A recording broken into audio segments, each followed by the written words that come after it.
Assalomu alaykum barchaga. Do'stlar, qaysizlar? Hammaga xayrli kech. Da'vosim eshitilyapti, birinchi tekshirib olaylik. Kanalning kommentariyasida yozib qoldiringlar.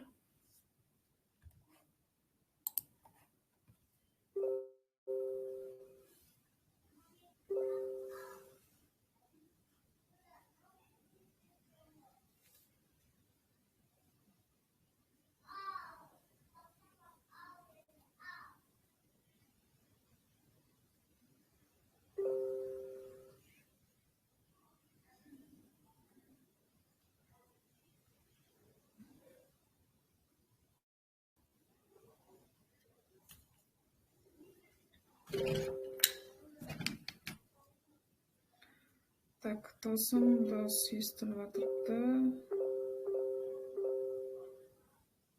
Do'stim, problema yo'q menimcha. Agar sizda qandaydir bir problemalar bo'lsa, da'vos masalasida internetdan kirib chiqasizlar, ana shu mening sheshiladi bu problema. Rahmat bo'ldi, chetkaliklar. Tushunarli. Hozirda live chatda общийdan 7 odam qatnashyapti. Kursimizda esa 262 odam bizlarda qo'shiluv imkoniyatini ega bo'lgan. 50% odamga da yetmaydi. Demak, tushunarli, mayli. Так.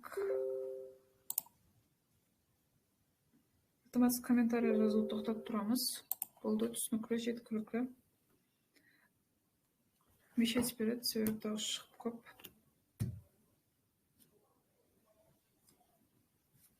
Menimcha hamma qo'shilib oldi, уже vaqtdan bo'ldi bizda. Yana bir marta assalomu alaykum barchaga do'stlar. Qalaysizlar, xarmanglar. Bugungi kunlarimiz qalay o'tdi? Misol, savdoda odamlar bo'lsa, savdo prosesslaringiz yaxshi o'tdi deb o'ylayman. Al жұмыстағылар жұмыс kunlaringiz. Endi buyursa, sizlar menен People onlayn kursimizning 2-chi потогын boshlab olganda turibmiz. O'zi niyat etgan edim. Bosdan oldin o'quvchilarga iloji boricha bosdan real ne qilib, live chat qilib, bu yerda hammasini tushuntirib berib, so'ng odan keyin qanday yondashuv qilish kerakligi, kurs davomida o'zlarini qaytib ustav kerakligi, hammasini to'liq shart bilan tushuntirib o'taman degan. Endi do'stlar, bu yerda live chatimiz unday uzoq bo'lmaydi. Endi maksimal harakat etaman. Hamma narsani aniq, tiniq, tushunarli tartibda hammaga yetib boradigan tarzda tushuntiruvga odam qila bersa, hammamizning qadrli resursimiz bo'lgan vaqt masalasida. Sebebi ko'pga so'zilsa, qora bir-birimizning vaqtimizni olib, hozir balkim qaysidirlarning tushimizdan kelgansizlar, charchab turgan odamlar bor, tushunishni bilmaydim. Endi birinchi kundan buyursa, 106 odam meni eshitib tursizlar. Shaxsi 262 odam qo'shildi, shuni aytib o'tganimdek. Unda hammaga birinchi navbatda o'sha live chatimizda yaxshilab diqqat bilan oxirlashib barib eshituvlarin, ham aytilgan zatlarga vaqtida amal etuvlarin so'rab qolaman. Bu esa sizlarning foydangizga istiyor tabiiy. Shunday ekan, boshlaymiz. Meni tanisanglar kerak, atim Shirin, familiyam Alanazarova. Shu Investo'ning tikarni soluvchisiman. Sizlarga esa bugungi live chatimiz bu People onlayn kursimizning bosqichdan tushirganlashtirilgan kirisuv sabog'i, yamasa o'sha tradingdagi durust start qanday bo'ladi? Demak, kurs boshlandimi? O'z navbatida People saboqliq so'zi bilan People kurs degan so'zning o'rtasida farq bor. Yaxshilab tushunib yetgan bo'lsanglar kerak bu masalada. Ya'ni kurs bu sizning полный bir ne desem bo'ladi? Hamma taraflama qadag'alov aslida alinadigan, odan qolaversa uyga topshirmalar tekshirib beriladigan, sizga bir mentor biriktiriladigan proses bo'lib hisoblanadi. Al saboqliq u siz hech kim qilyapsiz, istevatorsiz, qiziq emas, ne интересно. Просто так barib qalagan vaqtingizda ko'rasiz, qalasangiz qo'yasiz. O'zingizning vaqtingiz bo'lsa ko'rib, o'rganib oladigan narsa. Endi mening maqsadim ne bo'ldi? Бірінші нәубетте өз сабақлықтан басталған, кейінчерік курсқа айналып кеткен. Бұны курс сипатында көркемдестірсем, демек бұл көпшілік адамға жетіп бара алады. Көпшілік адаммен істесу нәтижесінде өзім беріп қойған білімді өзімнен басқа ешкім анық тәртіпте түсінбеген сұрауларына жауап беріп түсіндіре алмаслығын есепке алған халда бұл мәселеде екінші мәрте имканият болып жатырды осы бейпіл курстың екінші бөлімін көркемдестіру. Білесіздер, хабарларың болса керек, білмегендер үшін және бір информация бұл екінші урок жазуда да каналдың есінде де көрген шығарсыздар, темасында да, то есть бейпіл онлайн курс екінші поток, демек табиғи бұның бірінші потогы болған. Сондықтан сіздерменен бүгін бейпіл онлайн курсымыз бұйырса бұяғына қандай тәртіпте болып өтеді, олдан алдын бұл инвестум қалай жаратылған, сол бойынша бір қысқа бір презентациям бар, соны сіздерменен бөлісіп өтемен бұйырса. Бұл жерде де кірісу дұрыс старт, хамише ұранымызға айланып қалған бұл нәрсе инвестум мақсеті анықларменен бірге. Демек, алдағы уақытта хақиқи мақсеті болған, хақиқи өсінде істемен, хақиқи тәртіптемен инвестумменен бірге оған сенген халатта осы проекттар арқылы трейдинг бойынша ең болмағанда базовый түсінігімді жетілістіремін деген адамдар бұл жерде мақсатты тәртіпте білім алады деп ойлаймын. Енді каналға қазірге жекем қосылып жатқандар бар. Дұрыс түсінесіздер, екі тәріплеме жамдасуы отырды данный моментте. Енді бүгінгі сабағымыздың режесінде біз хақымызда бейпіл онлайн курс қағидалар ақырында сұрау жауап жұмақ бойынша харекетленеміз. Бірінші нәубетте келің инвестум хақында толық мағлұмат аламыз. Демек, инвестум проекті өзі қандай мақсатта түзілген, бұл сізге проект не зат бере алады, бейпіл онлайн курс қақтан келіп шықпаған, не үшін ондай болған, сол бойынша сізге қысқа бір түсінік беріп өтіп кетемін. Инвестум өзімнің жеке жойбарым, именно сізге мемлекетімізде қарақалпақ тілінде, өзі білесіз, қарақалпақ тілінде де әзір трейдинг таралуям, Қарақалпақстанда өз нәубетінде SBS тәртіпте ақырылық бері ауыжданып кеп жатырыпты. Жақсы оқытып атқаларым бар, ұлыма мошенничество жол сипатында пайдаланып кетіп атқаларым бар. Түрлі енді көріп атсылар, танысып атсылар меніңше бұл мәселе бойынша өздеріңіз жұмақ шығарып пікір білдіргенсіздер деп ойлаймын. Енді соның орнында бірақ хамише бір нәрсе ақсаулы тәртіпте қалып келген, яғни бұл нәрсені көпшілік елге шекем ұсыныс ете алмаған. Сондықтан да көпшілікке өрнек болсын бұл нәрсе. Оннан қала берсе судан мақсатлы пайдаланып, сүреже бойынша тикарланып, именно Қарақалпақ тіліндегі бұл тараудың ресурстардың санын көбейтіп, еледе бейпіл ресурстар, әсіресе соның ішінде бұлай платный ресурстар көп өзге секінде, бірақ соның ішінде бейпіл ресурс бұның ішінде жеткілікті тәрізде болмаған күнге шекем. Сондықтан сол мәселе бойынша көбірек ударение берілген, хам уже бұл проект 2024 жылдың ноябрь айынан актив тәрізде өзінің іскерлігін алып барып жатырды. Оған шекемгі мүддетте уже августларда посттар жарастырып басталған негізі. Бірақ бірінші проект сипатында бейпіл сабақлықтар бірінші бөлімін бергенмен, хам айне сонда әсте ақырлықпенен, елеге шекем бізібенен бірге істесіп кетқан оқушыларым баршар бұл жерде. Ал жаспасам, айне сол ноябрь айынан бастап бұның бірінші бөлімі сізге ұсыныс етілген бейпіл сабақлықтар менен. Сондықтан да қазіргі инвестумның основной мақсатларының бірі бұл Қарақалпақстанда бұл тараудың дұрыс тәртіпте өз сопровождануына өз үлесін қосу. Қандай мақсатты десеңдер, міне көріп атқаныңыздай, жалы мысалыңыздай бұл бейпіл сабақлықтар, бейпіл курстар арқылы болып есептеледі. Меніңше бұның үстінен ләжі барынша имканиятымыз дәрежесінде шығып жатырмыз деп ойлаймын. Потому что бұл курс біріншісі емес, және бір мәрте айтып өтемін бұл мәселеде. Айне сондан кейін бірінші бөлім көркемдестірілгеннен кейін табиғи екінші бөлімге болған ұсыныс талаплар бар. Хам 2025 жыл тек Қарақалпақстанда емес, тек Өзбекстанда емес, бәлкім бүткіл бір Азияда болмаған проект көркемдестірілді. Мен Азияда болмағанлығына 100% увереннімін. Не үшін дейтін болсаңлар, қайсыдыр адамлар негатив қылып, бар ғой, бұндай ғой, ондай ғой, не үшін Азияда бұндай деп шыққан адамдар болғанда, Сондықтан сілерге бұл сұрауға да жауап беріп өтіп кетемін.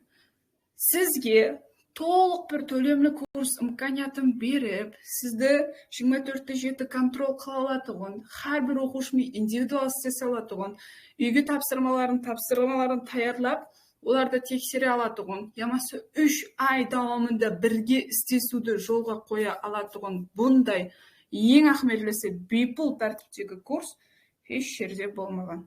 Именно Азия мамлекеттердің ішінде, Европаны білмедім бірақ. Енді Европада бірінші нәубеттер ауырланғаннан кейін, может, ояқта да бұл система әмелге асырылған болуы мүмкін.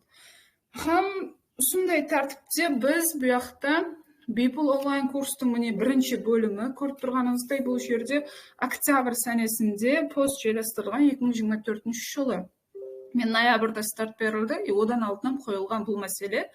Хам 464 алжаспасам участник тұрды, негізі бұл жерде 500-ден артық адамлар қосылған, енді өзінің қалеулері менен шығып кеткелерін болған. Бұның ішінде хам 500-ден артық адам бірінші бөлімге қосылып, бірінші бөлімде өзі 13 видео сабақлық бар, әне сол 13 видео сабақлықты көріп, трейдинг бойынша дәстепкі білімдерін жетілістіру имканиятына ие болған. Бұл бірінші бөлім. Яғни бұл видеомызды көріп танысаңлар болады. Ал ондан кейін екінші бөлім, бұл жерде де числолары бар, белгілеп қойғанмын, квадратикпен көрген болсаңлар, 7 январь сәнесінде осы жылы басынан шөркемлестірілді. Январь таза жыл кіріп келуінен уже таза мақсаттармен шөркемлестірілген тәртіпте курс болып есептеледі. Бұл да бейпул сабақлықтың негізі екінші бөлімі болуы керек еді, сабақлар тастап берілу керек еді, бірақ та менде басқаша бір идеяменен, немесе басқаша бір қолдап қуатлауменен бүткіл бұны курсқа айландыруды қаледім. Хамсолықтан келген har бір оқушы менен өзі арзымаған шарттар көргеніңізде репорт, штосты белгілеу, социал тармақтарымызға ағза болу деген мәселелер да өз нәубетінде аудитория кеңею үшін. Бұл да не үшін? Енді бір нәрсе пәмеге пайдалы болған, екі тарапым зиян көрмейтін нәрсенің кең ғалабаға тарқалуының қандайдыр бір негатив тарапы бар. Өздеріңіз ойлап көріңдер бұл мәселеде. Меніңше, бұның ешкімге бір жаман жері жоқ деп ойлаймын. Именно аудитория жинау үшін ба деп негатив пікір білдірушілер бар да өз кезегінде. Енді соларға жауап сипатында айта аламын. Сіз үшін пайдалы ма, мен үшін пайдалы ма? Зачем бұл біреуге бұндай комментария жазуды немесе бұндай пікір білдірудің? Жақсы нәрсенің, именно өзіміздің ана тіліміздегі бар нәрсенің сіздер арқылы басқаларға жетіп баруы, меніңше екі тарапқа да пайдалы деп ойлаймын. Ал енді көрген болсаңлар, бейпул онлайн курс екінші бөлімінде бұл жерде подписчикке 85 черный списокта 346 адам қалған. Енді бұл не үшін дейтін болсаңлар, неге черный списокқа түсіп қалған десеңдер, өзі 3 ай давам еткен оқушылардың сол сабақларын үлгере алмай атқанлықтары, олар бұл процеске жетісе алмай атқанлықтары, үйге тапсырмалар даярлай атырыпты, процеске толық қатынаспайды, ямаса мен өзім жазсам жауап қайтармайды, сияқты түрлі нәрселер болған ки сабақтан шеттестірілгендер. Хам 430-дан артық адам қатынасқан болса, оның 70-80% түрлі бәнелер, түрлі сылтаулар, түрлі жағдайлар менен бұл курсына шеттестіруге тура келген. Ал ақырында есе мақсат анық болып, шеріммен істеме, ілтимас шығарып жіберме, міне істеп атпа, міне мынау мен жазғаным, міне мынау көрсеткенім дегендей пікірлерді, дегендей менен бірге жақсы контактты орната алғалы үшін да мен айтқан нәрсені айтқанымдай етіп істеп, өз үстінде істеген ақырғы 85 адам, сол біздердің ақырғы 3 ай кеше жақында жұмақланды, өзі жаспасамыз 6 ямасы 5 апрель күні жұмақланды, ол менің лайв-чат болып өтті. Сол уақытта 85 адам ақырына шекем барып біткерді. Бейпул онлайн курсымыздың екінші бөлімі делінген, себебі бірінші бөлімі жаңа көрсеткенім, бірінші потогы, айне сондай тәртіпте 430 адамның қатынасуымен әмелге асырылған. Демек көріп тұрған осылай достар, инвестум осы ақырғы айтайлық ноябрдан декабрь, январь, февраль, март, апрель, уже май кетірді. Біздер шөлкемлестірілген жеке жойбарым тарапынан қарақалпақ тілінде имканияты барынша 500-ден астам адамға Қарақалпақ тілінде, толық қарақалпақ тілінде алынған видеолардың хаммесі бипул тәртіптегі білімлер менен бөлісуге қолымнан келгенше харекет еттім. Демек, бесплатный курсымды оқып қаларсаңыз, бұл 500-ден астам адамды құрайды. Сондықтан да бипул онлайн курстың екінші бөліміне қабылдау жауылды уже, потому что ол жерде мысалы кеше бір ай алдын қатынасқан оқушым бар, одан кейін 2 айдан кейін келіп жатқан адамдар бар. Хаммесі бірігіп кете алмай жатырды, кім басын көрген, кімдір аяғында жүріп белі үлгере алмай жатырды. Сондықтан мен хаммені бірдей, теңдей бастаулары үшін қазір сабақ 5 күн қабылдау давам етті ғой. Қазір бізде 15 апрельде басталады міне. Соған шекем сол алдыңғы бипул курстағы өзіне жараса қате кемшіліктер кейінгі курста болмасын деген мақсатте қазір хаммені теңдей бір жинап алып, бір бастап жатырмын. 262 адам қосылды, соларға бірденне бастау ниетім болған, һәм сондықтан қабылдау процесін бұл бір хапте қылып қойдым. Енді бұл хамме үшін имканият, ертең ешкім жетісе алмай жатыр па, немесе мен қалып қойып едім, немесе мен кейінірек қосылған едім дегендей түрлі пікірлер болмауы үшін. Сондықтан, достар, бұл мәселеге жақсы ітібарлы болып қарайсыздар. Даусымды бір тексеріп жіберейік. Не болмай тұрды ғой? Үзіліс болмай тұрды ғой? Емес нормально ма?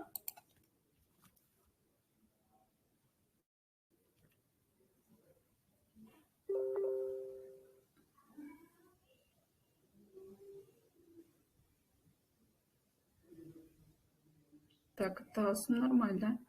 Егер кімдедір жақсы естілмей отырған болса, сіздерден ілтимас, бұл Telegram, еще бұл жерде қазір экран қатып, қара болып көрінбей қалатын жағдайларым болуы мүмкін. Оны еш дұрысталмадым, білетілер болса айтыңдар.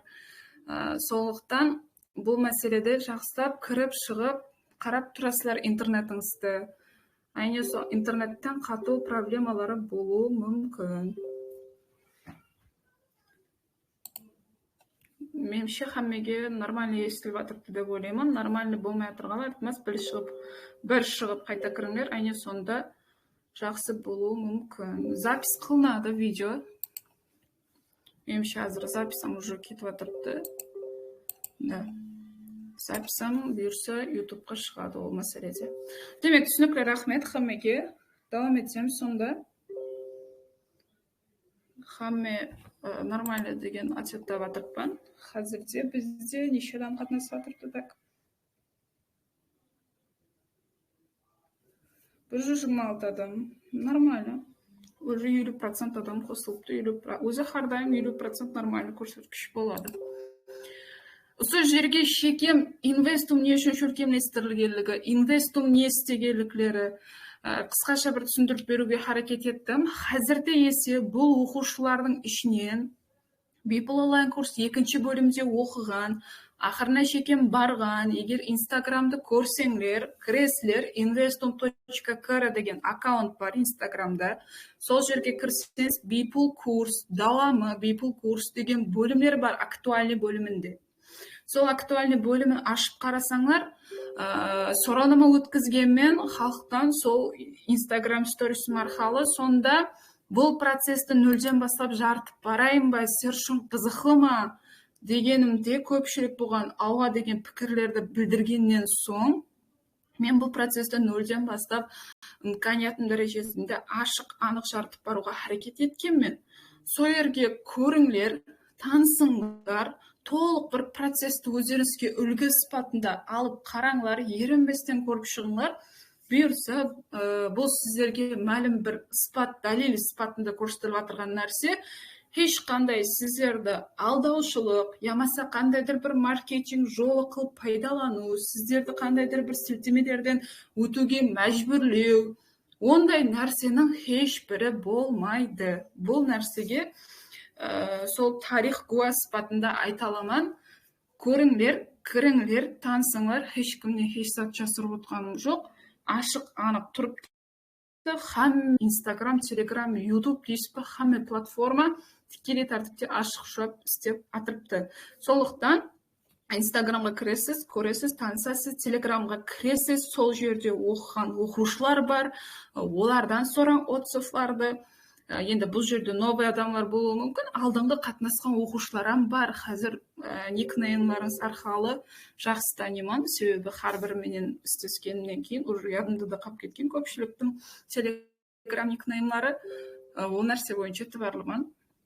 Енді сондай екен, жаңыл отзывларды сол телеграм каналымыздан алсаңыз болады беймәлел тәртіпте.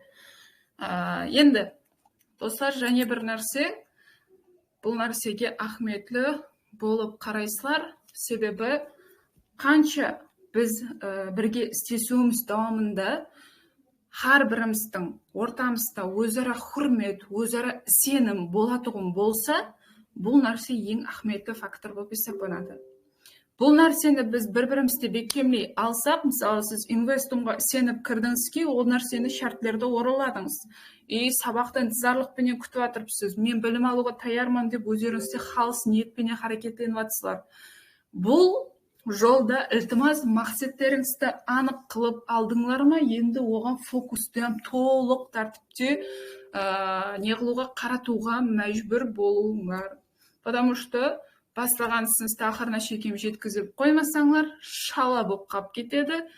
Шала ісесе, қалған іске қар жауар дейді ғой, әне сөйтіп қалып кете береді.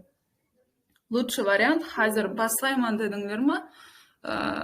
Демек, ақырына шекем өзі, құда қалесе бір сіздер актив болып тұрсаңлар, сіздер бірге алсаңлар, міне 262 адам бар ма, сол 262 адам максимал бірігіп харекетленсе, мейлі, яқшы 50% адам қатынаса алмай жатқан шығар, қазір бірақ 50% адам лайв чатта отырыпты, мені естіп отырыпты.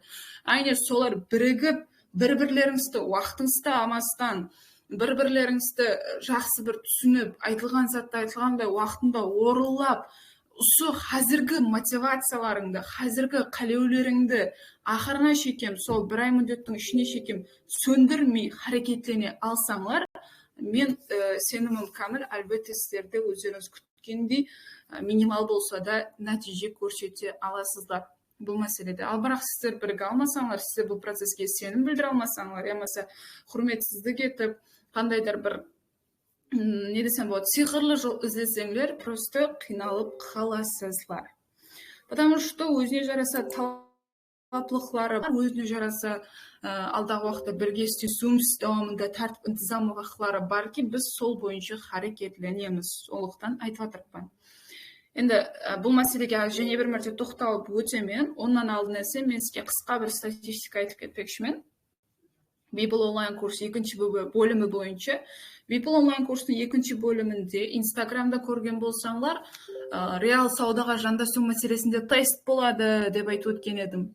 Сонда, достар, реал саудаға жандасу мәселесінде өткізілген тестті 6 адам ғана өткен.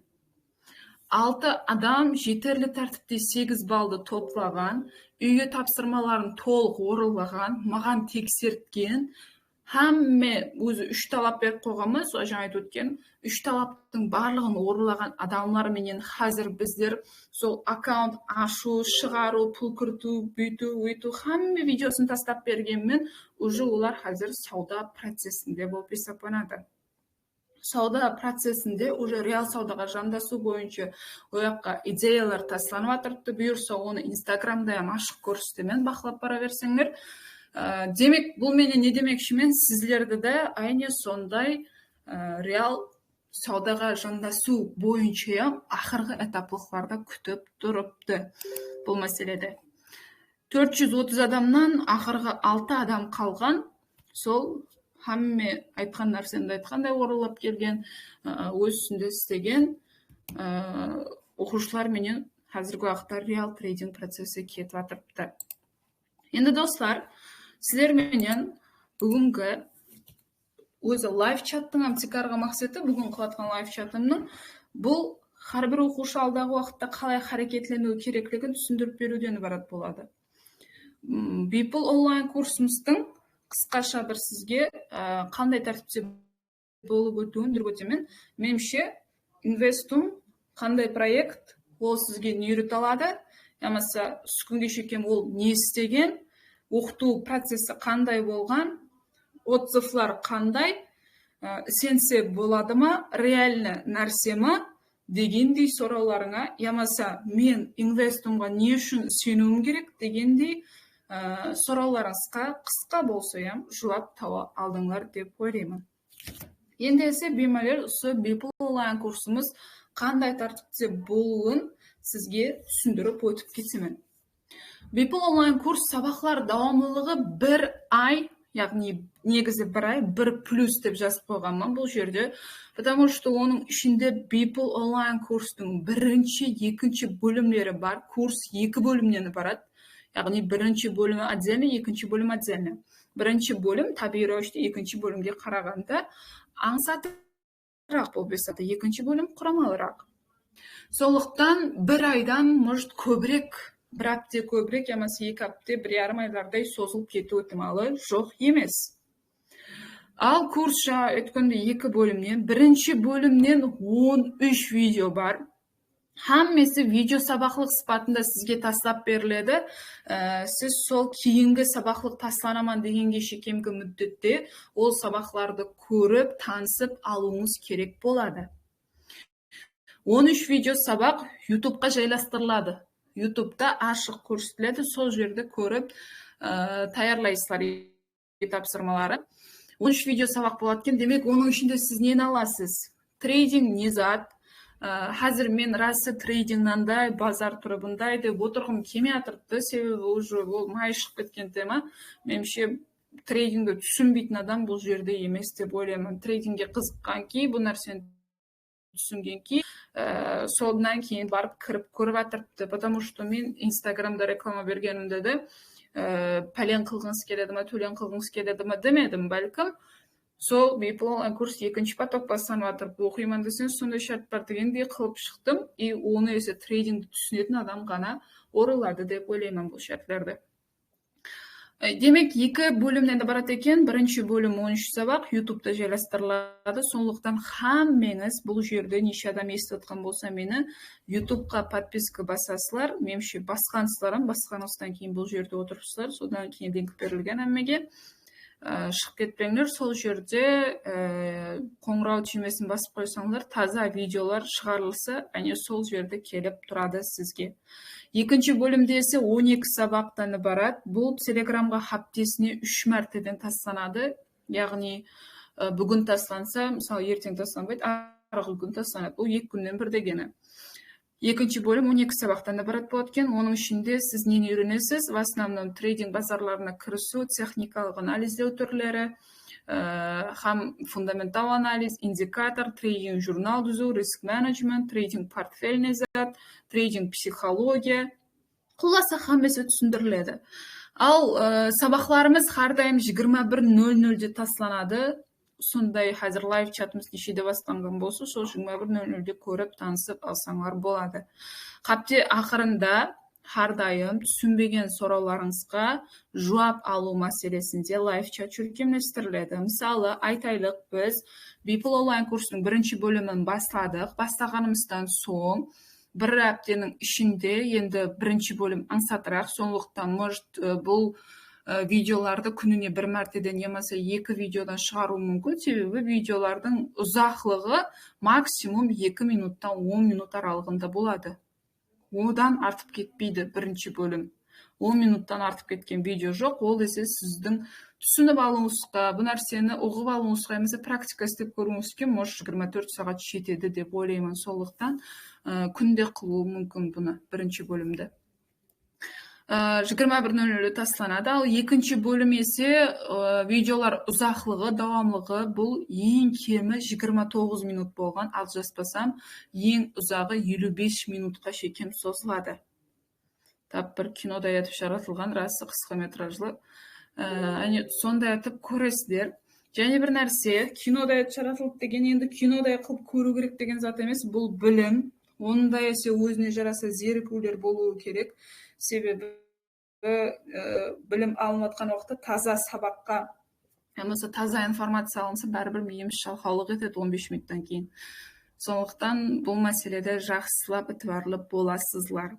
Хапте ақырында жаңа айтып өткенімдей, сол өттік па 6 сабақты 6 сабақтың мәселесі бойынша лайв чат өткізіледі.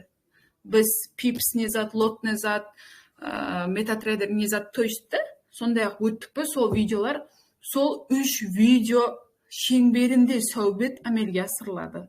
Мен сізге барып лайв чаттан мынандай десең деп қайталдан түсіндіріп отырмаймын. Бәлкім сіз ол лайв чат видеода тұрыпты хамен мағлұмат, просто так сізде қандай қосымша сұрау бар, қандай түсінбей жатқан затыңыз бар. Сол мәселе, ямаса видеода айтылмаған, может лайв информациялар болуы мүмкін таза. Сол таза информациялар менен бөлісу мәселесінде де әрбіріңіздің түсінбеген сұрауларыңызға жауап беру мәселесінде де лайв чат шөлкемлестіріледі апта ақырында. Енді көріп тұрғансыздай достар, бұл жерде бірінші бөлім уже 13 сабақ, екінші бөлім 12 сабақ, сонда бізде общий есапта 25 сабақ, 25 видео тасланатұғын екен. Сол сабақларды енді ең ахметлі жері дәптер қоясылар, конспект, ұзаққа жететұғын, сырты қатты, үйде сол мысалы балаларыңыздың, қыздарыңыздың қолына түсіп жыртылып қалмайтұғын, 36 бетлігі, 24-лік емес, сол нәрсені жақсап түсініңлер. Бұл мәлім бір база. Ол база сізге ұзақ мүддетке жетуін тәмелен, iltimos. Ондай қымбат тұрмайды, барса 15 мың, 20 мың тұратын блокнотларды аласылар. Дәптер, ручканы есе, түрлі маркерлер менен өзіңіздің көзіңізге, кеуіліңізге жағатығын тәртіпте қоры көк ручка менен көшіре бергеннің есаты болмайды. Потому что ол көрген уақытыңызда көзіңіз зерігіп, не затты оқып атқаныңызды түсінбейсіздер, көрмей қаласылар, ямаса кеуіліңізге ұнамайды, түсінбеушіліктің нәтижесінде қарағыңыз келмейді. Ал дәптеріңізді ашқан уақытыңызда сізге әрбір этаплық түсінікті болуы үшін разноцветный ручкалардан пайдаланып, ямаса маркерлерден пайдаланып, мәлім бір өздеріңіз үшін как қолданба сипатында жаратып барсаңлар, ертең ашып бір түсінбеген жерлеріңіз болып қалғанда дәрі түсініп алатұғын бір сер үшін едесем болады, база сипатында жаратылады. Сондықтан бірінші сіздерге берілетұғын тапсырма бұл ертең барып магазиніңізден, ямаса үйіңіздің қасында магазині болады, базарға барарсыздар, улы соққаныз товарға бірінші нәубетте қарайсыздар. Бұл мәселеде. Енді не үшін озат керек деп жатырмын? Себебі бір информация көпшілік әртүрлі қабылдауы мүмкін.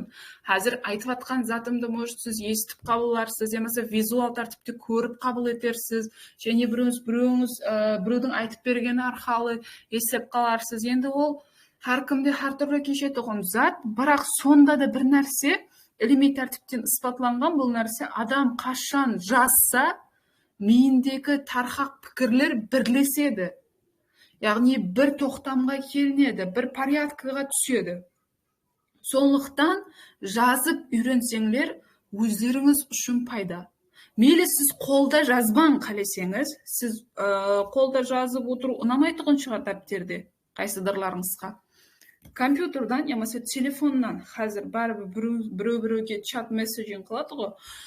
Сондай қылып жазғанда телефонда Word форматта өзіңізге база топлап қойсаңыз болады электронный форматта. Қален дәптерде жазың. Бірақ өздерің үшін обязательно осы инвестумнан алып атқан неңіз бойынша, мағлұматларыңыз бойынша обязательно жазып баруыңыз тиіс болып есептеледі. Мен сіздерге оқушыларымның жазып қойған дәптерлерін жіберемін бар ғой. Сондай бір оқушылар болған, енді курс дауымында хаммесін нөлден инвестумнан үйрендім дейді. Сорасам, мынаның бәрін өзің жаздың ба, ямаса хаммесі сол видеоның ішінен алынған ба дегенде өзім көріп қайран қалдым. Рас сонша тәртіпте жылдар дауамында алған білімдерімді мәлім бір икемге келтіріп, мынаның темасы анаған түседі, мынадан кейін мынаны оқыса жақсырақ болады дегендей планмен жаратқанмын бұл мәселені. Хам солықтанам көпшілік бірінші поток қабылдаушыларына, ямаса бірінші поток қатынасушыларына сабақлар анық, тынық, толық түсіндірілген деген отзывты алғанмын. Танысаңдар болады, бұл менің инстаграмда. Демек, сондай этаплықта жаратылған бұл зат. Бұл бойынша жаңа айтып өткенімдей, Менимче сиздерге түшүнүктүү болуп деп ойлоймун. Енді таптир маселесин келишип алдык Word'да. Бул маселе хаммеге түшүнүктүү болдума? Комментарийде жазып калдырыңар.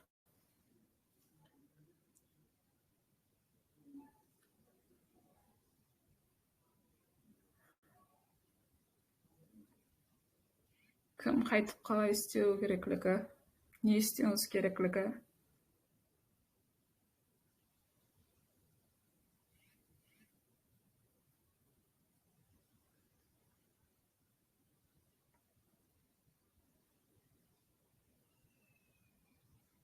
Түсүнүктүү. Түсүндүм.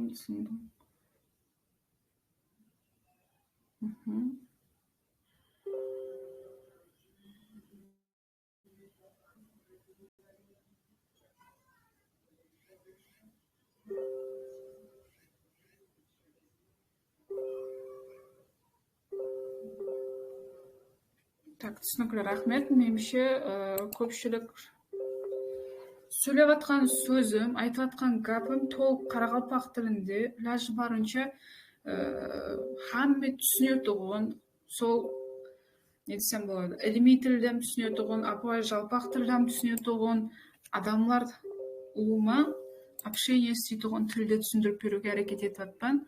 Түшүнбөгөн жериңиз болсо, телефон этип сураңыз, пожалуйста, эмесе Instagram, Telegram аккаунт билесиздер, сол жерге жазып сурасаңар болот. Енді екінші мәселе, рахмет, болды, комментарийны тоқтатсақ болады. Екінші мәселе бұл телефон, ноутбук мәселесі болып есептеледі. Көпшіліктің сұрайтын сұрауы, сол орында жауап беріп кетемін. Телефоннан пайдалансақ бола ма? Ноутбук шарт бе дегендей сұраулар. Құрметті оқушылар, құрметті People онлайн курсы екінші поток қатынасушылары, егер де сізде ноутбугыңыз бар болса, жақсы, нұр үстіне ала нұр дейді ғой, сондай зат.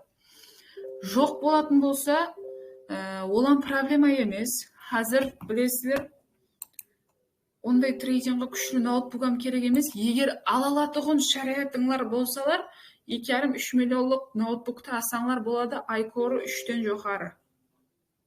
Себеп офисный ноутбуклар, сол офисный ноутбуклар істесе болады.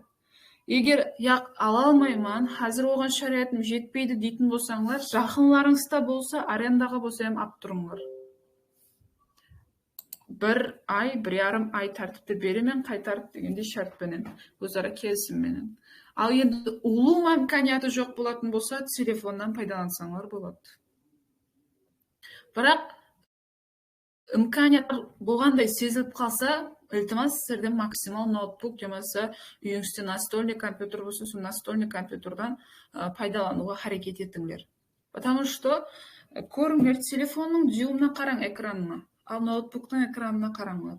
Экран мәселесін салыстырсаңдар, екеуі аспан мен жерде farq бар. Ноутбуктың бір экранның өзі 5-6 телефонның орнын иелейді. Енді бұл менен не демекші, мен ертең сіз техникалық анализ істеген уақытта үлкен экранлар, үлкен чартлар, тарих такрарланады деген қағидаменен істегенліктен, сіз өткенде қандай болған, мәлім бір дәрежелерді қайта сызу керек дегендей уақытлар қиналып қаласыздар телефоннан істеген уақытта. Сол уақыттан илажы болса ноутбук алыңдар. Енді илажы болмай жатыр десе, жаңағыдай версияда мәжбүрсіз телефоннан, қолыңыздағы телефонды істетіп тұруға. Меніңше бұл мәселе хаммеге анық түсінікті деп ойлаймын. И дәптер мәселесін айттым, ноутбук мәселесін айттым. Сабақлар міне сондай тәртіпте әмелге асырылады. Құда қалесе ертеңнен бұйырса сабақлар басталады. Не рәвіште, максимал актив рәвіште. Енді келің, сіздерге қағидалар менен таныстырып өтемін. Бұны кейінірек тастап қоямын, қандай қағидалар екенлігін. Бұл нәрсеге қатты ахметлі болып қарайсылар, себебі алдағы уақытта әр біріңізге ескертемін, жеке өздеріңізбен личкаларыңызды да жазсаман, елі бұйырса, сорайман жағдайыңызды әр біріңізге индивидуал жандасуға харекет етемін, максимал рәвіште. Осы қағидалар бойсынбай тұрған болса, біз сізбенен келесі басқа да проекттерімізде қосылу шартыменен шетлестіруге туры келеді. егер бұл қағидаларға бойсунбайтұғын болсаңыз. Түсінікті ме бұл мәселеде? Ондай қиын зат емес, анық мақсаты бар, оқиман деген адам үшін бұл қағидалар еш затты аңлатпаса керек деп білемін. Біріншісі, бұл сізге тапсырма беріліп атырма. Мысалы, үйге тапсырма берілді, har бірінің артында өзінің үйге тапсырмасы болады, істеу керек болған. Айны сол үйге тапсырмалар келесі сабақ тасланаман дегенге шекемгі мүддетте каналдың үйге тапсырма деп жазып жіберемін мен телеграмда. Айны сол үйге тапсырма деген телеграмда жіберілген посттың канал комментариясында мен пәленшева төленше міне үйге тапсырмам деп таслауыңыз керек болады. Демек, біріншісі бұл үйге тапсырмалар болып есептелінеді. Айны үйге тапсырмаларды қатаң рәвіште қаралады, тексеріледі. Har bir оқушынікі. Ойламаңлар, сіздер сонша адам біз һәммесіне жазып үлгере алады ма, ямаса ешкім бір қалып кетпей ме, бүйтпей ме? Қалып кетпейді ешкім. Бұған тарих куә, қатынасқалар біледі. Демек, ешкім қалып кетпейді, ешкім етібардан шетте қалмайды, һәммесі халал тәртіпте, һәммесі ашқара тәртіпте болады. Енді сол орында бір нәрсені ілтимас қылып қалған болар едім сіздерден, егер имканы болса бұл нәрсенің, енді бұл әлбетте өздеріңіздің жеке қалауларыңызбен ешкімді мәжбүрлеу ниетім жоқ. Ана никнеймларыңыз бар ғой, телеграмдағы. Ілтимас бүйірді мысалы жазып қойғанлар бар, к деп қойыпты біреу бүйірді, және дейді біреу, және кім о?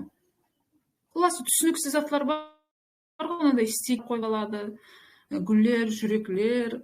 Әне сөйтіп қойғалар, ілтимас, бұл өздеріңіздің қалауыңыз үшін бір мәрте айтамын, егер ілажы болса, 1,5 ай инвестуменен сіз сатқан уақытыңызда ат фамилияларыңызды, өзіңіздің хақиқи атыңыз бар ғой, паспорттағы атыңызды болсын, олмай, ямаса фамилияңыз керек емес, может қарасаңдар, атыңызды болса да жазып қойыңлар. Мен har біріңізге жазып атқан уақытта кім екендігіңізді танымай отырмайын, кім деп müracaat қылуымды білмей отырмайын. Сол уақытта, мысалы, берді жазып қойды, мен Дамирмын, Дамир аға, Нұрсұлума, Нұрсұл апа деп, арқайын müracaat ете алатұғым болайын. Түсінікті ме? Бұл әлбетте енді және бір мәрте айтам, өзіңіздің қалауыңыз, бірақ екі тарапқа да өзі 1,5 ай деп атпан, қолайсыздықты тудырмау үшін, меніңше бұл не десем болады, ешбір қиыншылықты тудырмаса керек бұл мәселе. Демек, біріншісі бұл үйге тапсырма, екіншісі болса дәптерлердің жазылуы, конспектлер. Конспектлер, үйге тапсырмалар бұл бірлемші қатты қадағалау астына алынатұғын нәрсе болып есептелінеді.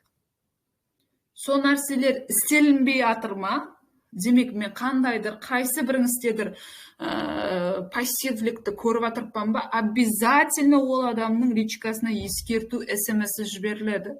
Үйге тапсырмаңыз қаяқта, істедіңіз ба, істеген болсаңыз тапсырым, нешінші сабаққа келдіңіз дегендей. Не үшін істемей атырыпсыз, ямасы себебі соралады. Үзірлі себеплер болатығы болса, ол қабылданады. Мысалы, бәрбір өмір, әркімнің басына har түрлі зат түседі, ешкім әуелі ешкімге жамандық тілемеймін, һәммеңізде жақсылық болсын, бірақ бұл өмір реально хақиқат, ашық хақиқат, қайсыдыр күніміз қуаныш, қайсыдыр күніміз қайғымен өтуі табиғи.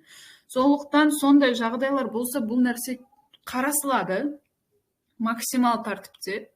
Өткенде хаттекі үйге тапсырма істеп тастаймын, қанша уақытта тастайсаң, мейлі бір аптамы, мейлі саған бір апта емес, сол 8 күн уақыт беремін, қосымша бір күніменен таста. Деп өз халына қойып қойсам, уже 9-10 күндер өтіп баратырды, ол адамның миында жоқ, олма нетсем болады. Дұрыс жауапкершілікті жандасу болмай атырды.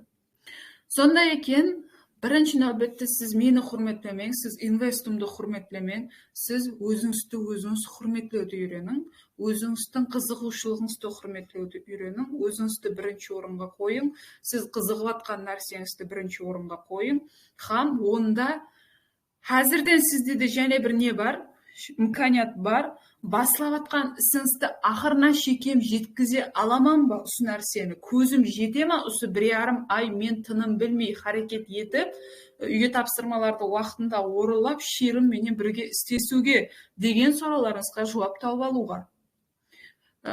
Мен Бекарға бірінші презентацияда да бағанада айтып өтпедім, ұранға айланып қалды уже uzatып, инвестің мақсаты анықларменен бірге деген. Ане сол мақсатым анық па деген сұрауларыңызға жауап тауып аласыздар. Ол мәселеде жақсылап конкретно тәртіпте жандасасыздар деп ойлаймын. Сондай екен, үзірлі себептер болса кешіріледі, ал қандайдыр тұрмыстық әртүрлі бәнелерді, сылтауларды, анерім ауырып жатыр, мынерім ауырып жатыр, енді дұрыс кеселік айтып келмейді ешкімге де. Бір азырақ басы ауырғанға да ямаса, қандайда бір кейпияты болмай жатқанға да, жұмыстан шаршап келдім дегенде түрлі сылтаулар, ілтимас. Енді бұл сіздерге қопал естілуі мүмкін, білмеймін, қайсыдырларыңыз бұны жақылап шығуыңыз мүмкін, яқ болатын зат қой, өтетін зат қой деп, пікірге қарама қарсы пікір әрдайым тауыла береді.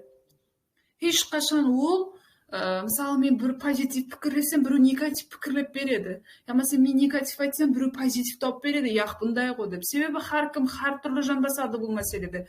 Бірақ сіз инвестумды оқи жақсыз ба, сіз менімен бірге істете жақсыз ба, ілтимас менің беріп қойған қағидаларыма әмел етсеңдер, бұл сіздердің пайдаңыз үшін.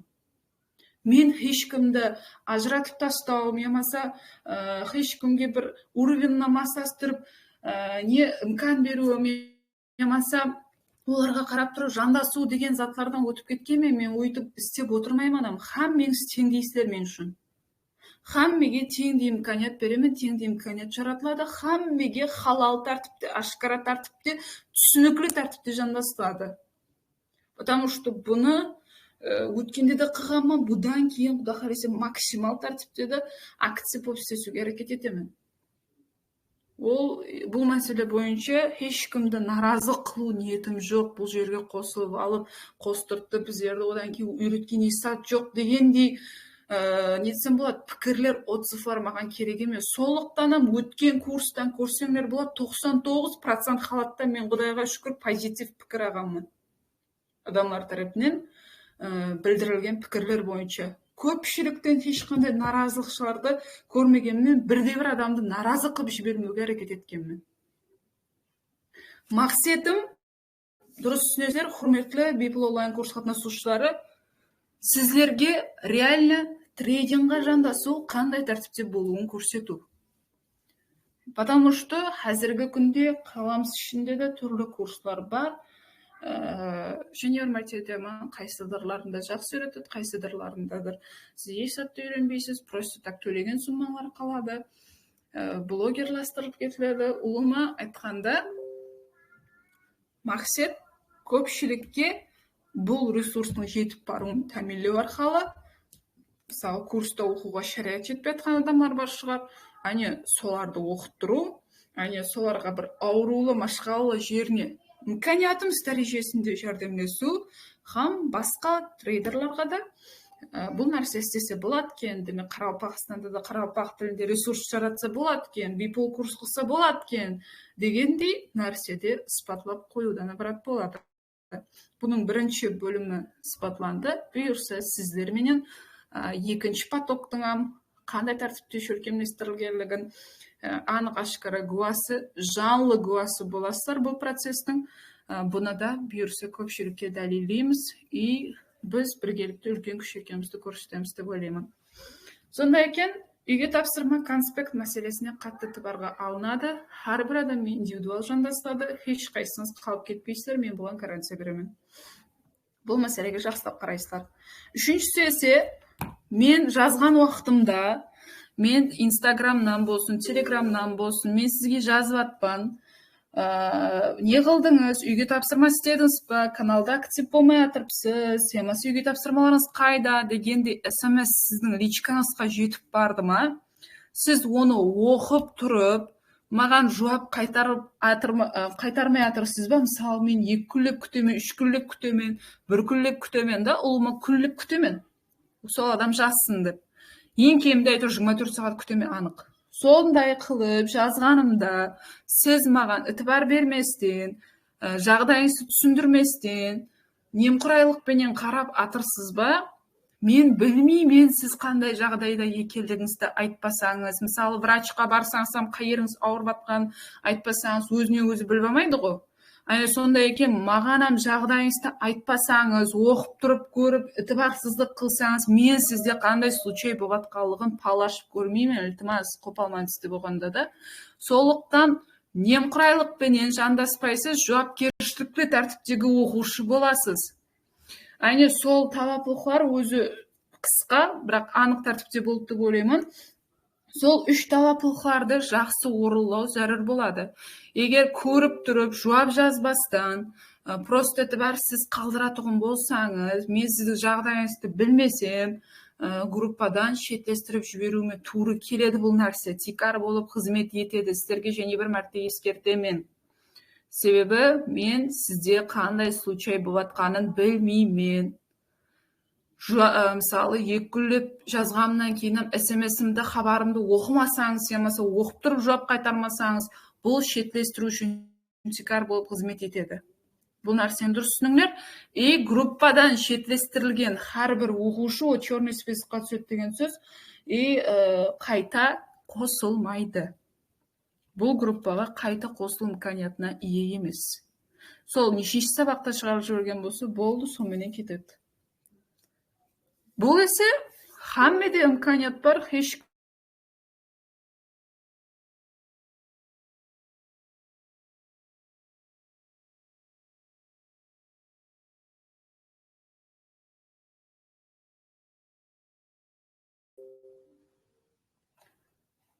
Так, даусым естіліп жатыр ғой? Экранда үзілістер болып қалды.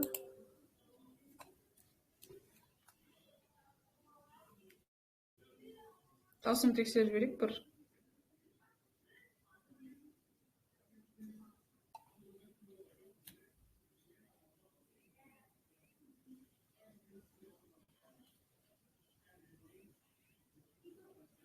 Болды, түсінікті. Жаңа экранда біраз не болып қалды. Дұрыс түсінесіздер, енді бәрі технологиямен байланысты зат нәрсе. Давам етеміз. Сондай үш тапсырмаларды уақытында, яғни берілген, талаптылықтарды уақытында орындап жүрген адамға ешқандай нем жоқ, қарсылығым жоқ, арқайын беймәлел қалегенінше бұл жерде білім алып, өзінің білімін жетілдіре береді. Ал бірақ жаңағыдай қылып, просто мені де құрмет етпей, өзінен құрмет етпей, не істеп жүргенін білмейтін оқушылар болады да, ертең хатсека ішіністі, может, білмеймін, енді сондай оқушыларым болады. Просто басқаның копировать берілген ссылкаменен кіріп алған, ешқандай сатты орындамаған, немесе мақсатсыз қосылып қалған, просто так уақытынша алып қалу деген зат бар да адамда. Анық мақсат жоқ, бірақ просто так естіткені бойынша бір қызық көреді, істеп көрейік дейді, сөйтіп қосылып қалғандар болады. Енді бұл мәселеде мен әстен ғалбырдан өтеді дейді ғой, сөйтіп көріле береді. Елі істескеніміз давамында әрбіріңіздің қандай жандасуыңыз біліне береді. Еш бұннан нем жоқ, әстен ақырлықпенен. Сіздер мақсатлеріңіз жолында туры болсаңлар, өздеріңізге халал болсаңлар, ешкім бұндай жолда сізді сындыра алмайды. Ешбір мұғалімам, ешбір сіздің, мысалы, бір достыңызсам, немесе басқа бір жақыныңызсам, олай айтқанда дүние жүзіндегі ешбір адам мақсатыңыз жолында өзіңізге халалсыз ба, істеп жатқан ниетіңіз халал ма, ешкім сізді сындыра алмайды. Демек, ешкім сізді шығарған жібере алмайды бұл курстан. Берілген талаптарды уақытында орындасаңлар. Ал бірақ жаңағыдай қылып, қандайдыр бір ғарезлі мақсатпенен келгендер болатын болса, білмеймін, енді ешкімді тиістіріп айтып жатқаным жоқ бұл гапымды. Өзі әстен ақырлықпенен фильтрлана береді бұл нәрсе. Просто әрбіріңізге ескерту бұл нәрсе, мені жақсы естіп тұрған болсаңлар, өзі гап иесін тауады, может, ішіндерінде бар шығар, білмеймін. Бірінші нәубетте мақсатты, ниетті шын кеуілден, шын ықыласпенен бірінші орынға қойсаңлар, обязательно жақсы өсу рауажлану болады. Менімше бұл мәселе бойынша келісіп алдық деп ойлаймын. Ұзақ созып отырмай-ақ қояйын. Келін комментарияда қазір мен не жазып қалдырамын, пост жазамын, әне соның астына жауаптарыңызды жазып қалдырасыздар.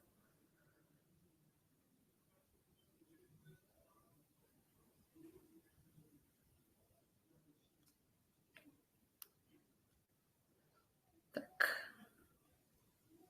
Қазір 1 минут. Тастадым, жазсаңдар болады. Қағидалар түсінікті болды ма? Бұл қағидаларға қандайдыр бір наразылықтар бар ма? Наразылшылар бар ма? Бұл сіздердің пайдаңыз үшін істетіліп жатқан нәрсе, және мәрте айтамын. Басқа ешкімге емес. Наразылар болса, наразылығын жазсын, ондай болмайды деп. Ертең сенменге барып, просто бір-біріміз түсінбей, баста айтқан жоғының неге шығар жеріп атсаң, міллетлі аз, тағы бале дегендей өкпелер болып жүрмесін.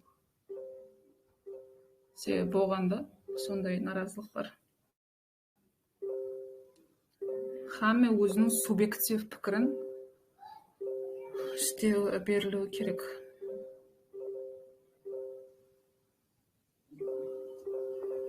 Сұрау жауап бөліміне келем, соқты сұрауларыңыз берсеңіз болады. Қазір мен жазған сұрауға то есть жауап беріңдер.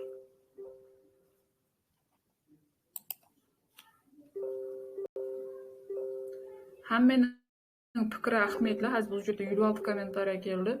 Лайф чатта есе 117 адам қатынасып тұрды. Даусым естіліп жатқан болса жазыңдар, iltimos.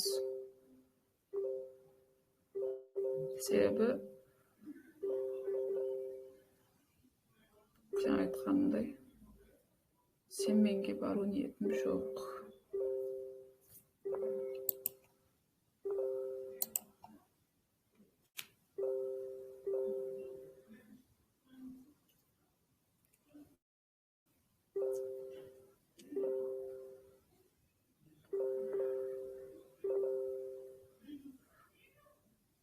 Сұрау жауап бөлімінде сұраулар бересіздер.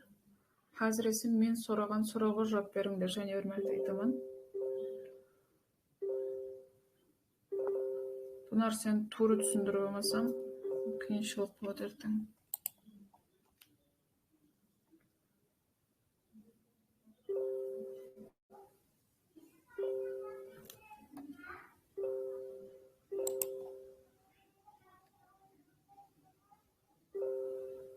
Демек, хаммеге түсінікті болып деп ойлаймын. Ішінде наразылықтар жоқ, меніңше почти 100% адам бұл қағидаға, бұл беріп жатқан неге разы деп ойлаймын. Демек, келіскен болсақ, бұл мәселеде енді кейінгі неге өтеміз. Бұл сұрау жауаптар бөлімі болады. Одан алдын келің. Қазір мен сұрау жауап постын қалдырамын. Сіздерге осы Beeple курстың несін тауысып алайық, презентациясын, потом сұрау жауап бөліміне өтеміз. Арқайым беймәлел. Енді достар, міне таныстыңлар. Beeple онлайн курс 1-2 бөлімі қандай болып өткелерін көрдіңдер. Енді қысқаша бұл статистикалар, толық процессесі неде тұрыпты, YouTube-та, Instagram-да тұрыпты. Арқайын беймәлел бүгін сол 2 сағат уақытыңызды ажыратып қарасаңдар, көріп тексеріп алсаңдар болады. Не үшін сенуім керек деген сұрауға арқайын жауап аласыздар. Біздер сабақ түсінікті болған болса, 1-ші бөлім YouTube-та болады, YouTube-та видео шығады, сол жерде көресіздер. Комментарияда түсінбеген заттарыңыз болса жазып кетесіздер, отзывларыңыз болса сояқта қалдырасыздар. Ома айтқанда YouTube-та болады 1-ші бөлім. Түсінікті ме? YouTube-та хамме қосылды, ссылка алды, сол жерде видеолар тастанады, сол видеолардан көресіз, дәптерлеріңізге жазасыз. Мен сол YouTube-та тастанған сабақтың тапсырмасын, үйге тапсырмасын Телеграмда қалдырамын. Телеграмда үйге тапсырма деген постты қалдырсам, сіздер соның комментариясына өтіп, мен мысалы, Азамат Сапаров, берді бірінші көріп тұрғам, Азамат Сапаров, міне 1-ші сабақ бойынша үйге тапсырмам деп, сол таставатқан суретіңіздің астыңғы бетіне ат фамилияңызды жазып тапсырасыз, үйге тапсырмаңызды. Түсінікті ме? Хамме ат фамилиясын жазып тапсырыңдар, ямаса ат фамилияңызды сол никнейміңізге жазып қойыңдар, ертең ал жазып жүрмейін. Одан кейін екінші бөлім неде екен? Телеграмда болады екен. Телеграмда мен видеолар тастап береткенмен, сөйтіп сол жерде үйге тапсырмалар деген пост жайласады екен одада. Бірінші бөлімде есе біз сабақлар күнде тасланады, ертеңнен бастап, может біреуден немесе екеуден тастаймын, көремен айтамын. Екінші бөлім есе бірақ хаптада 3 мәрте, себебі ол ауырырақ, ол құрамалырақ бірінші бөлімге қарағанда. Бірінші бөлімде өзі тұрған сатырақ. Сіз қандай дәрежеде болуыңыздан қатты назар. Сіз нөлден кіресіз ба, сіз проссыз ба, ямаса сауда істеп көргенсіз ба, қатынасқансыз ба, қатынаспағансыз ба білмеймін. Һәмме үшін аңсатлық етеді ол бірінші бөлім. Бірақ екінші бөлім құрамалы. Сондықтан екінші бөлім хаптада 3 мәртеден тасланады екен. Бүгін тасланды ма, ертең арғы күн тасланады. Сағат нешеде екен? 9-да екен. 9-да сабақлар толық тәртіпте тасланып беріледі. Һәм сіз ертеңгі, мысалы, бірінші бөлім үшін ертеңгі 9-ға шейін үйге тапсырма таярлап тастауыңыз керек болады. Ал одан кейін екінші бөлім хаптада 3 мәртеде жатпан ғой. Демек, хаптеде, мысалы, бүгін тасланды ма, келесі сабақ болатын күнге шейін бұл сізге 48 сағат деген, 48 сағаттың ішінде 55 минуттық видео ұзағы, оны көріп арқайын графиктен тауса болады. Себебі көп тапсырма бермеймін ондай. Соны 48 сағаттың ішінде тастау керек болады. Бірінші бөлім 24 сағаттың ішінде, екінші бөлімнің 48 сағаттың ішінде үйге тапсырмалары таярланып тастану керек. Дәптерге жазатұғын екенсіз, егер дәптерге жазуды қалемесеңіз, компьютерда Word форматта өзіңізге база топлайды екенсіз, бірақ конспект қайсы ұсулда электрон жазба, не интересно, бірақ сізде болуы керек екен. Түсіндіре алдым, болуы керек. Ноутбук, телефон мәселесін түсіндірдім. Қағидаларды түсіндірдім сізге. Үйге таслану керек, канал комментариясында конспекттер жазылу керек. Мен сізге жазсам, обязательно оқыдыңыз ба, оқымадыңыз ба, жауаптарды жазуыңыз керек. Ямасы сізде қандайдыр жағдай шықпаса, телеграмға вообще кіре алмайсыздар ма, звонок етіңдер, ямасы телефон номерге SMS жазып қойыңдар, шерім менде мынандай жағдай батырыпты деп, мен хабарсыз қалып кетпейін, iltimos. Хабарсыз қалып кетсем, ол адам жауапкершіліксіз тәртіпте жандасып атырыпты, маған қаратпай атыр, ітібар қаратпай атырыпты, мен айтқан зат сорағандай орламай атырыпты деп шығарып жіберуіме тикар болады бұл нәрсе. Қазір һәммеңіздің алдыңыздан өтіп, бұл нәрсені ескертіп атырман. Ол сабақлар давамында да ескертіледі һәммеңізге. Сол қағидалар сондай тәртіпте болады екен. Улыма People курс құда қаласа бұяғына 1 ай, ямасы 1 айдан көбірек давам етеді. Ең қызықлы тарапы, осы курсымыздың бірге істесіп жетіп барған, оның ішінде тестлар болады, тестлардан өтулер болады. Һәм ақырында жұмақлаушы тесттан табыслы тәртіпте өткен әрбір оқушы бұл жерде live trading, яғни реал саудаға жандасуға жолдама алады. Һәм оннан кейін барып тұрып, реал саудада сол аккаунт ашу, толтыру, шығару, һәммесін көрсетемін. Қазір сол процесс кетіп атырыпты. Сол группаға алып, ақырында ICT бойынша оқу қолданбан бар, білесіздер. Сол оқу қолданбаны да қолға кіріту имканиятына ие. Демек, мен сізге бере алатұғын, ақырына шейін қатынасқан оқушыға бере алатұғын, өзінде істеген оқушыға көрсете алатұғын, имканиятым міне осындай тәртіпте болады. Бұнда есе әрбіріңізде имканият бар, ешкімді айырмаймын, ешкімге қастан, құрдан құры шығарып жіберу деген не? Сіз халал тәртіпте жандастыңыз ба? Сіз мақсатыңызге халал тәртіпте істеп атырыпсыз ба? Өзіңізде тыным білместен, немқұрайлықпен жандаспайсыздан мақсаты тәртіпте бірге істесіп атсыз ба? Демек, мені құрметтедіңіз, мен сізді құрметлеймін обязательно. Сонда екен, сіз маған сеніңіз, менім сізге сеніп, бұл мәселеде ешқандай кәп сөз болуы мүмкін емес. Ұлым айтқанда, курс міне осындай тәртіпте болып өтеді. Меніңше һәммеге түсінікті. Мен бұл сөздерді құрдан құры сіздерге уәде беріп айтып атқаным жоқ. Құрдан құры сіздерге мотивация беріп, ямаса сіздерді бір нәрсеге сендіру үшін айтып атқаным жоқ. Сондай процесс болған, реал тәжірибе бар ки, мен сізге айтып атпын. Бұл нәрсеге сенсеңіз, мен айтқандай результатқа ие бола аласыздар, бұйырса, сенбесеңіз просто так сенбей жүре бересіздер расы. Соның үшін жақсылап ойлап көріп, танысып шығасыздар деген үміттемін бұл мәселеде. Енді келің, мен Сорау жауап бөлімі деп пост қалдырамын. Жерде курс мәселесінде болсын, қосымша сұрауыңыз болсын, хаммесін сорасаңлар болады. Қазір 1 минут сұрау жауап деген бөлім қалдырайын. Тәртіп интизаммен харекеттенсек жақсы да, құра бұяқта сұрай берсек түсініксіз болып қалады. Так, жазып қалдырдым. Сұрау жауап, сұрауларыңыз болса беріңдер. Бір 10 минуттай ма сұрау жауап қыламыз, 10-15 минут.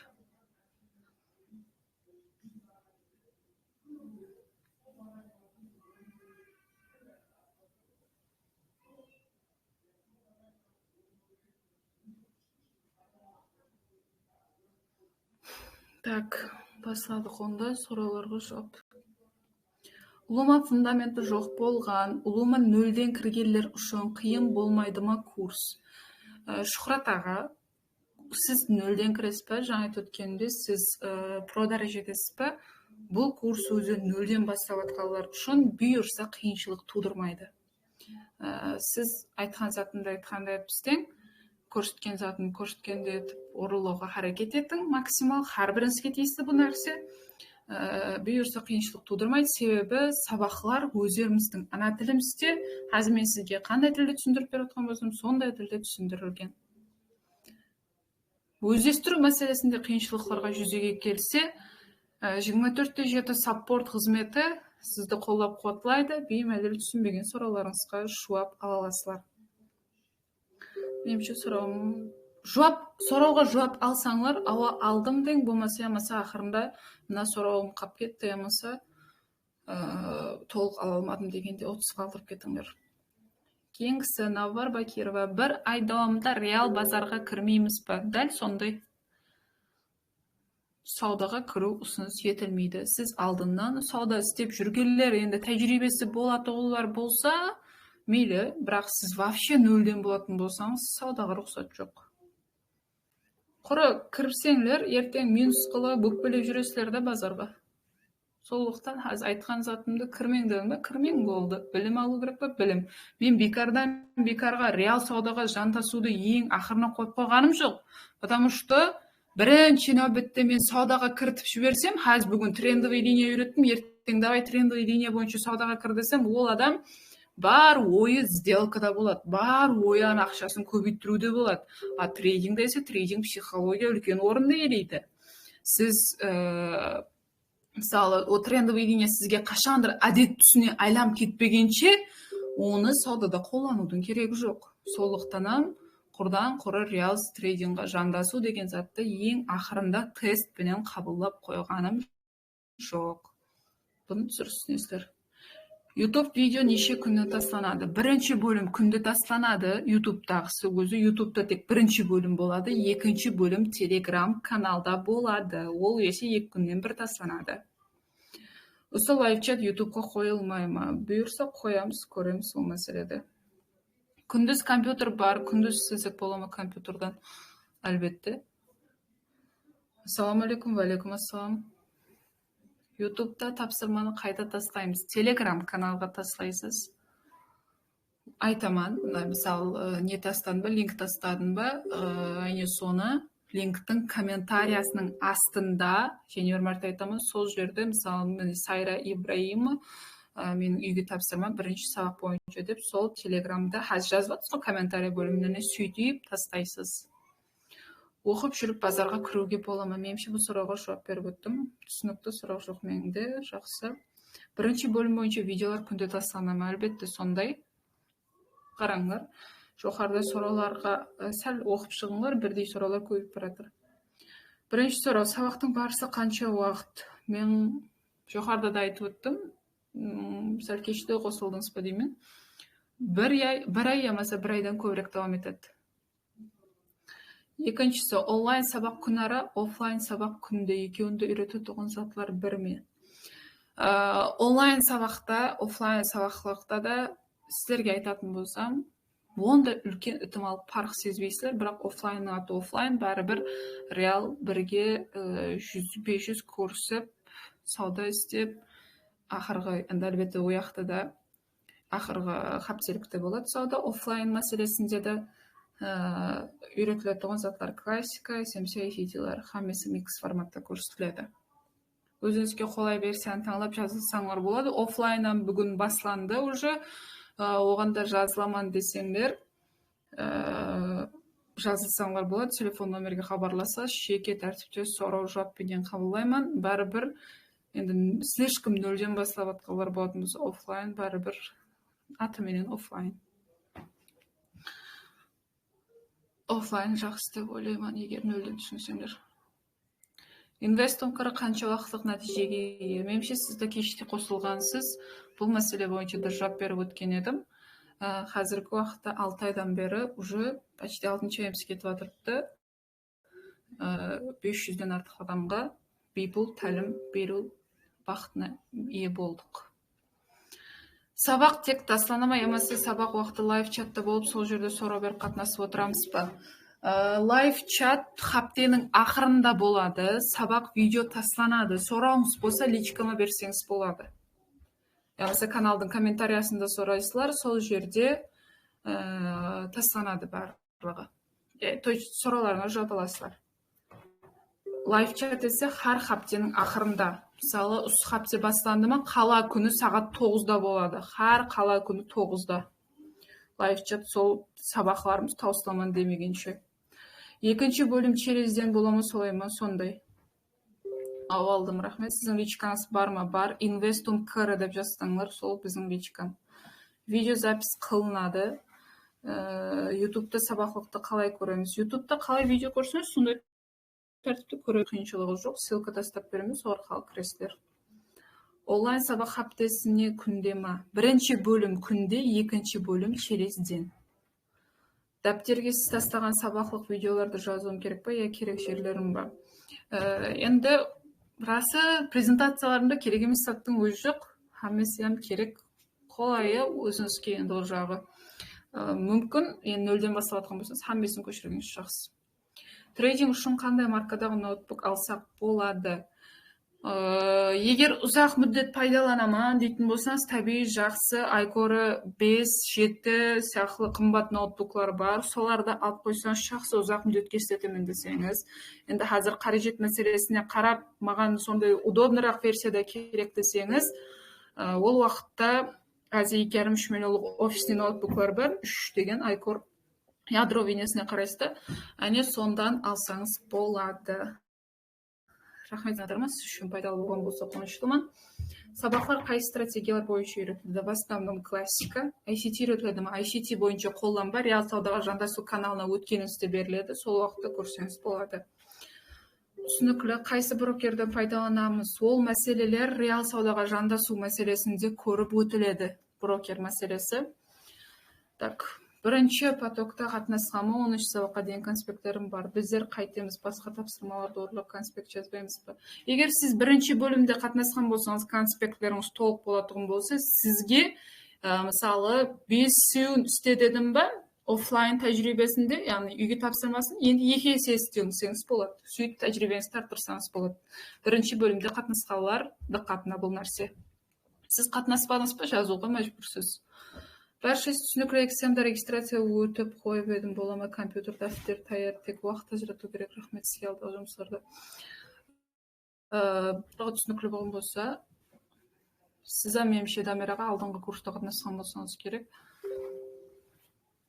Енді бұл жағына сізді сол алдың қатынасқаныңызға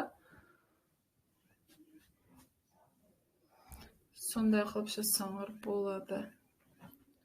Енді алдыңғы Парыншы потокта қатынасқалар, мысалы, сол тема бойынша қосымша ізденсеңдер болады. Сол теманы не қылып, тәкрарлап. Сәлем, мен енді кіріп отырмын. Записті көрбасаңыз болады. Үйге тапсырма уақыты. Келесі күн сабақ тастанамын дегенге шекемгі мүддетті тастасаңлар болады. Соған шекемгі тапсырмалардың барлығы тексертіледі. Тапсырмаларды орындасаңыз болады.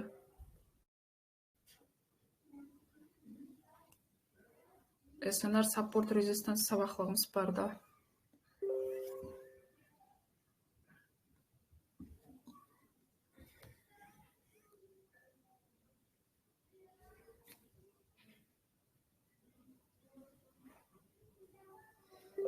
Басқа да сұраулар болса жазып қалдырыңдар.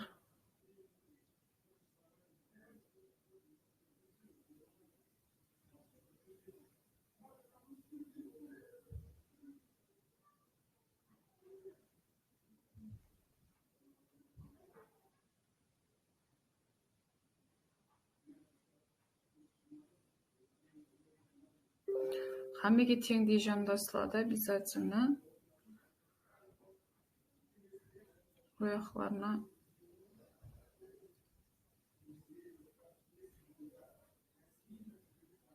көп сөз болуы мүмкін емес.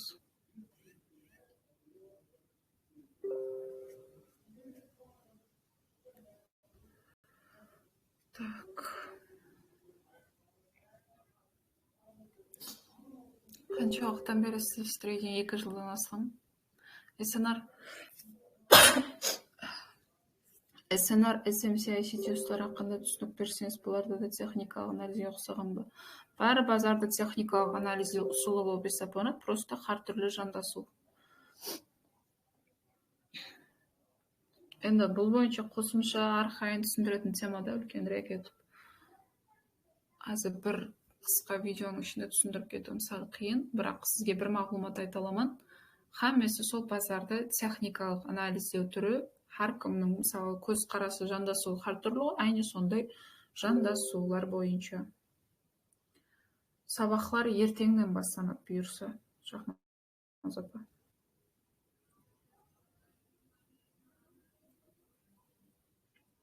Бірінші поток қандай тәртіпте болып өткен болса, екінші потоктан ане сондай тәртіпте болып өтеді. YouTube канал қосылған болуыңыз керек. Қосылмаған болсаңыз берге линк берілмейді, тексеріп көрің. Қосылмаған болсаңыз, қосылып алып маслихат беремін. Себебі бірінші бөлім жерде болады, и қосылып алыңызсам шарт өрге.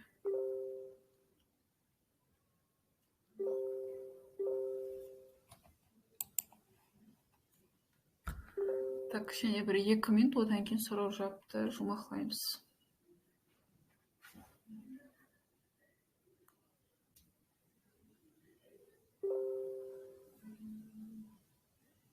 Хамме сұрауларың бар, қызықтырған сұрауларың болса, бәрін беріңдер.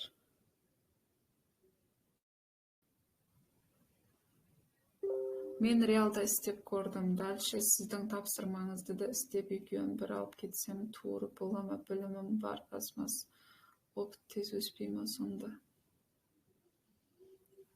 Реалда істеп көрген болсаңыз, жақсы. Тәжірибеңіз болса, жақсы. И бұл мәселеде қарам.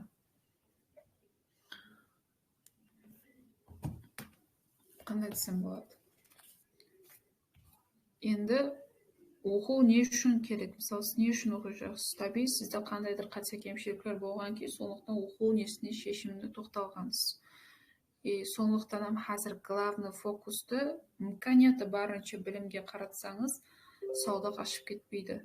365 күннің ішінде неше бір имканиятлар болады. Сіз сол 2 айда, 3 айда тауылмаған затыңызды бір күнде тауып имканиятын беретін кәсіп болып есептелінеді бұл трейдинг деген. Қаншелі білімді көбірек істеп, сол бір затты өзіңізге хақиқи сауда режесін, сауда планын жаратып алып, харекеттенсеңдер, әйне сол уақытта конкретно бір результат болады. Бірден тез, мысалы, сіз 1 айды оқып дәру зор біліп кетесіз деп айта алмаймын, ешкімге де. Араңызда іліп кететілер, ілмей кететілер, оны түсінбей кететілер шығады ертең. Бірақ минимал көрсеткішпенен қарағанда, ең болмағанда бұл кәсіптің не зат екенлігін, оның профессионал трейдері болмаса да, бұл затты трейдинг десе сондай зат екен ғой, дейді ғой қазір Америка. Трейдинг десе хамме түсінеді, кішкентай баласынан тартып, үлкен үйіндегі ағалары, дедулялар, бабушкаларына дейін. Сондай етіп түсінетін дәуірге жетуіңізді қалар едім бұл курс арқылы. Хаммеңіз трейдер болуыңыз шарт емес, хамме трейдер болу керек деген затта емес. Мүмкін сіз трейдингда емес, сіз бәлкім өзіңіздің сфераңыздағы ең зор адам шығарсыз. Қайсыдырыңыз медицинада істейсіз, қайсыдырыңыздар білімлендірудесіз, және біріңіздер басқа жақта спорттасыз. сол кәсібіңіздің маманы шығарсыз. Трейдинг сіз үшін қосымша білуіңіз керек болған нәрсе деп ойлаймын. Себебі бұл инвестиция, себебі бұл келешек. Сондықтан қазір саудаға емес, главный білімге қаратуыңыз лазым бұл мәселеде. Так, мен алдым. Ассалаумағалейкум, yaxshi трейдинг bo'yicha 2 yil davomida qanday qiyinchiliklar bo'lish uchun o'xshash muammolar bo'lgan bo'lsa aytib bera olasizmi? Көбірек білім алуға болған құштарлық нәтижесінде анауам керек, мынауам керек, hammasini үйрене беріп, ақырында басым партап кететін дәрежеге келген. Соншалы дәрежеде бұл стратегия бұны ойдайды, бұны десе оны көрсетеді. Сондықтан и көп затты білуге харекет ете берсеңдер, расы алжасып кетесіздер, шатасып кетесіздер. Сондықтан сізге қазір бір жолбасшы сипатында, сізге бір үйретіп жатқан адам сипатында айтамын, мен айтқан затты істеңдер, мен көрсеткен затты түсінуге харекет етіңдер, айтқандай орындауға харекет етіңдер. Бұл дұрыс жолыңызда, ләжі барынша мен сізді алжастырмаймын. Так.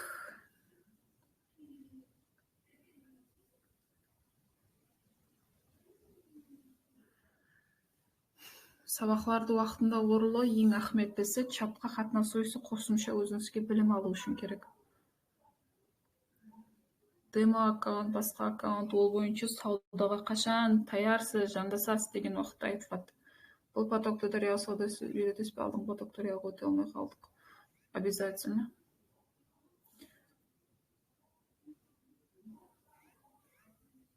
Болды, сұрау жауапты тоқтатамыз, достар. Меніңше қысқа болса да, анық болса да, өздеріңізге тиісті, өзіңізге керекті қызықтырған сұрауларға жауап алдыңдар деп ойлаймын.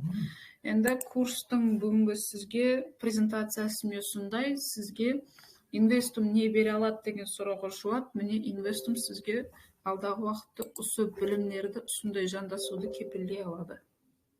Меніңше бұл әмеге түсінікті болып деп ойлаймын. Лайв чатым істесе, сол жерде жұмақлаймыз. Одан алдын сіздерге айтатұғын 1-2 ауыз гәпім. Iltimos, мен айтқан талаптылықтарды орындауға харекет етіңдер. Никнеймларыңызды, аты фамилияңызды өзгертіп қойыңдар. Сіздерден iltimos шүйер мәрті, себебі жандасуды сәл қиыншылықтарға жүзеге келтіреді бұл нәрсе. И SMS жаздым ба? SMS жаздым ба? Обязательно оны бейпарк қалдырмаң. Каналды звугын актив қып қойын. Ол жерде SMS кетті ма, сіз көрдіңіз бе? Обязательно белгі қалдырып кетің. Естіңіз бе? Естім деп. Көрдің ба? Көрдім. Алдыңыз ба? Алдыңыз хабарды. Жағдайыңыз бар ма? Ескертің.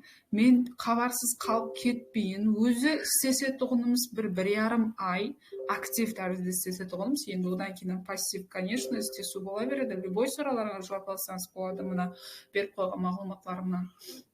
Бірақ та сол актив істескен уақытымда сіздер менен сол білімді алуға, сол керекті заттарыңызды, сұрауларыңызды жауап алуға максимал харекет етіңдер.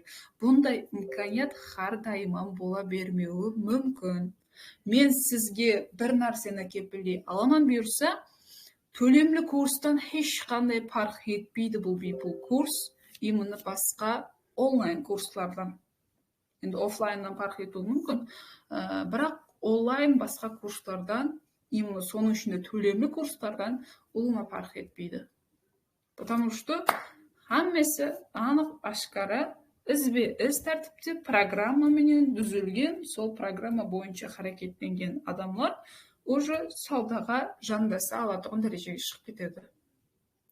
Берілетұғын білім 100% дүния стандартында бұл нәрсені сіз $1,000,000 курс сатып алып оқың барып тұрып, Ямаса ол $100 болсын, енді білмеймен, құлас айтқанда қаншелі қымбат бағалы курсларда оқысаңларам, сол нәрсе үйретіледі сізге.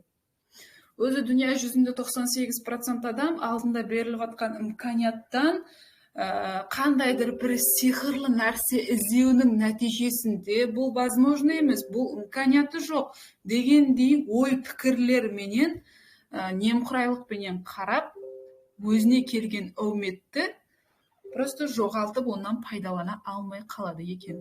Сондай екен, бұл сіздер үшін беріліп жатқан имканият, достар. Бұнан есе har біріңізді максимал активлікпенен енді инвестумға сенсеңдер, сіздердің сеніміңізді ақылаймын бұйырса, сіз есе бұл мәселеде жақсы актив болып харекет етсеңдер, бұйырса трейдингнің сол нөлден бастап еркін сауда істей алатын дәрежеге шекем шығуларыңызға өз имканиятым дәрежесінде харекет етемін. Бұнан бұяғына есе har біріміз актив боламыз, талап қағидаларға бойсынамыз, тәртіп интизаммен харекетленеміз. Потому что тәртіп интизам бар жерде хамише өсу, алға ілгерлеу, раважлану болған.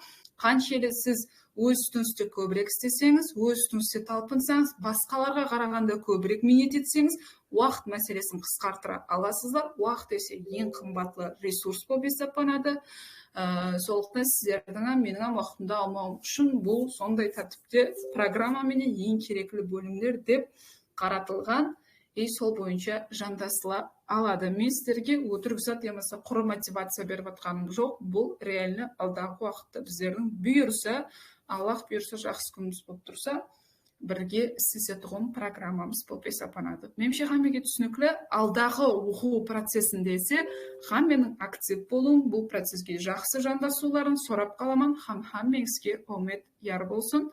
Бұйырса, ақырына шекем барып, har біріңіз реал саудаға жантасу басқыштарын кірісіп, жақсы ғана нәтижелерменен шығып кету хамеге жолсыз болсын, бұйырсын деп тілеп қаламын. Хамеге рахмет. Енді 1,5 сағат уақытыңызды алдым.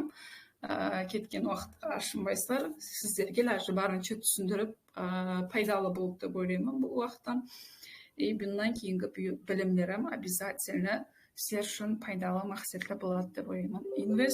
Мақсаттанықтарменен бірге ітібарларыңыз үшін рахмет. Байланыс үшін түсінбеген сұрауларыңыз болса жазып қалдырып қойып, міне берде номерімізге, Instagram, Telegram аккаунтымызға хабарласа бересіз, сол жерде толық жауап алсаңдар болады. Хамеге рахмет. Бүгінгі лайв чатқа қатынасу үшін жақсы демалыңдар. Сол жерде жұмақлаймыз.